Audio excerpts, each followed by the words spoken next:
प्रिय विद्यार्थीगण, सुप्रभात।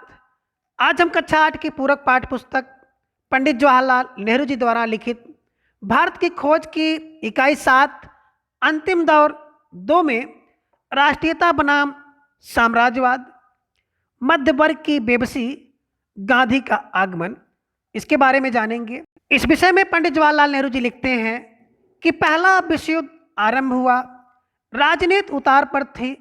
इसका कारण था कांग्रेस का तथाकथित गर्म दल और नरम दल में विभाजन और युद्ध काल में लागू किए गए नियम और प्रतिबंध।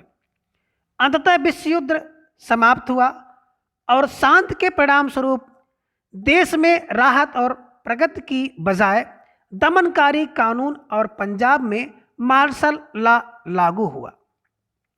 जनता में अपमान की कड़वाहट और क्रोध का आवेश भर गया। ऐसे समय में जब हमारे देश के पौरुष को लगातार कुचला जा रहा था, शोषण की लगातार निर्मम प्रक्रिया से हमारी गरीबी बढ़ रही थी और हमारी जीवन शक्ति क्षीण हो रही थी, किसान वर्ग दब्बू और भयभीत था, कारखाने के मजदूरों की स्थिति भी बेहतर नहीं थी। मध्य वर्ग और बुद्धिजीवी लोग जो इस सर्वग्रासी अंधकार में आकाशदीप हो सकते थे, खुद इस सर्वव्यापी उदासी में डूबे हुए थे। और तब गांधी का आगमन हुआ। वे ताज़ा हवा के ऐसे झोंकों की तरह आए जिसने फैलकर हमें गहरी सांस लेने के योग बनाया।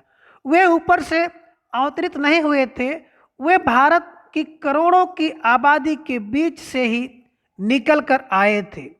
वे उन्हीं की भाषा बोलते थे और लगातार उनकी सोचनी स्थिति की ओर ध्यान आकर्षित करते थे।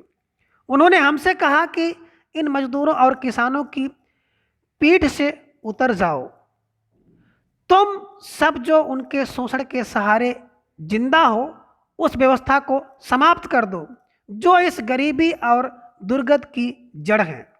उन्होंने जो कुछ कहा, हमने उनमें से ज़्यादातर बातों को आंशिक रूप में माना और कभी कभी बिल्कुल नहीं माना, लेकिन यह एक गौण बात थी। उनकी शिक्षा का सार था निर्भयता और सत्य और इनसे जुड़ा हुआ कर्म। वे हमेशा सामान्य जनता की खुशहाली पर नजर रखते थे, लेकिन ब्रिटिश शासन के अधीन सबसे प्रबल एहसास था भय, व्यापक दमनकारी दमघोंटू भय, सेना का, पुलिस का, दूर दूर तक फैले हुए खुफिया विभाग का भय, अफसरों व जमींदार के कारिंदों का भय, साहूकार का भय, बेकारी और भूखमरी का भय जो हमेशा करीब खड़ा रहता था। चारों तरफ फैले इस डर के खिलाफ ही गांधी की शांत किंतु दृढ़ आवाज उठी, डरो मत। इस तरह लोगों के ऊपर से भय का काला लाबादा उठ गया। पूरी तरह तो नहीं, पर आश्चर्यजनक मात्रा में, क्योंकि भय का झूठ से नज़दीक का संबंध होता है।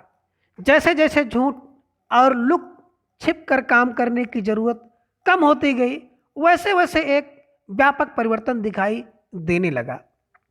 यह मनोवैज्ञानिक परिवर्तन था। गांधी ने भारत में करोड़ों लोगों को अलग अलग मात्रा में प्रभावित किया। कुछ लोगों ने अपने जीवन की पूरी बनावट को ही बदल लिया, कुछ पर आंशिक प्रभाव पड़ा या फिर प्रभाव मिट गया, पर पूरी तरह नहीं।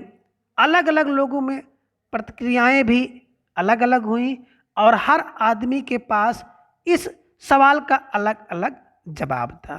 तो आज की वीडियो में बस इतना। अगले वीडियो में हम लोग देखेंगे कि गांधी जी के नेतृत्व में कांग्रेस सक्रिय कैसे होता है। धन्यवाद।